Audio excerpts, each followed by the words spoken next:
Good afternoon, everybody, and welcome back to Mr. Ceramics page. Today we are working on this 05 F350. We're going to be doing a paint correction and full SystemX ceramic coating on it. And to do that, we're going to have to remove all these emblems. They want the door moldings removed, and a lot of questions about these emblems here on this model.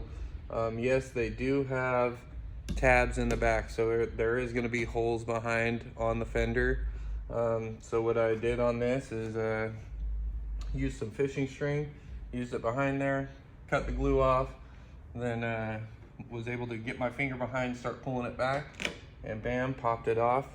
You can see there's the tabs there, and then there's a couple of holes there, so we will be replacing these emblems because of the peeling letters, and I believe they're going to order black anyway. But you know, I just want to show you guys that on 05 to 08 Ford models like this, they are going to have the tabs in the back. So no more questions asked. You've got it. Have a good day.